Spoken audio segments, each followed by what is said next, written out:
पूजा plastic, आपकी रसोई का भरोसेमंद साथी। कंटेनर, मसाला बॉक्स, ट्रे, जग और भी बहुत कुछ। स्वास्थ्य के लिए सुरक्षित टिकाऊ क्वालिटी के साथ पूजा प्लास्टिक, किचन का परफेक्ट पार्टनर। छत्तीसगढ़ में गुरुवार को मर्डर की 3 अलग अलग खबरें आई और तीनों में कॉमन बात क्या है पता है? तीनों में चरित्र शंका में हत्या की वारदात को अंजाम दिया, यानी कैरेक्टर पर शक हुआ और इसलिए मर्डर कर दिया। आपके टीवी स्क्रीन पर 3 तस्वीरें आ गई है, जैसे मैंने कहा वैसे आ गई, बहुत अच्छा। बिलासपुर, अंबिकापुर की तस्वीर आपको दिख रही है और बलरामपुर की। इन तीनों जगहों पर रिश्तों का कत्ल किया गया है। अब आपको पूरी खबर डिटेल में बताते हैं। सबसे पहले बात कहां की होगी? बलरामपुर की होगी। बलरामपुर, जहां 75 साल के बुजुर्ग ने चरित्र शंका में अपनी 74 साल की पत्नी की कुल्हाड़ी से मारकर हत्या कर दी। इतना लंबा इन लोगों का रिश्ता चलाया।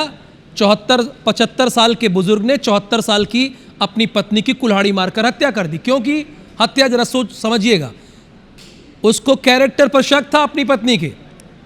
वारदात के बाद आरोपी ने अपनी बेटी को फोन भी किया और बताया कि उसने ऐसा कर दिया है। असल में 2009 में आरोपी ने पत्नी को गैर मर्द के साथ आपत्तिजनक हालत में देख लिया था। ये 2009 की बात है, यानी अगर मैं जोड़ू घटाऊं तो 18 साल होगा। इसी बात को लेकर पति पत्नी के बीच लंबे समय से झगड़ा चल रहा था। इसी शक के चलते पति ने 16 साल बाद अपनी पत्नी को मार डाला। लेकिन हमारी टीम कह रही कि भाई पुलिस क्या करी, पहले वो बताइए राहुल जी, तो बताइए, दिखाइए। वो कुछ उसको शक हुआ था, उसी बात को लेकर इनका आए दिन विवाद हुआ करता था। मौके पर ही अपराध पंजीबद्ध कर विवेचना में लिया गया था और मृतिका के शव को पंचनामा विवेचना पश्चात उसको पोस्टमार्टम कराया गया है। मेडिकल रिपोर्ट अप्राप्त है और आरोपी के खिलाफ साक्ष्य सबूत पाए जाने से उसको न्यायिक रिमांड में जेल भेजा गया है।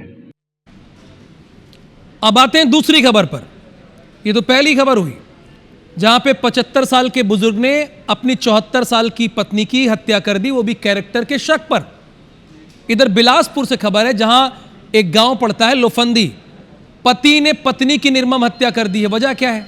जो पुलिस हमें बता रही है उसके अकॉर्डिंग जितेंद्र केवट अपनी पत्नी संतोषी के चरित्र पर शक करता था।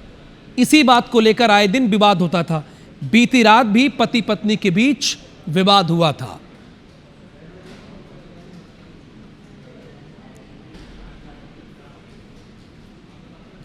आरोपी है जितेंद्र, वो अपनी पत्नी संतोषी पर चरित्र को लेकर के शंका करता था। इसी बात को लेकर के जो घर में उसके पास तब्बल रखा था उसी से उसके सिर में वार किया है।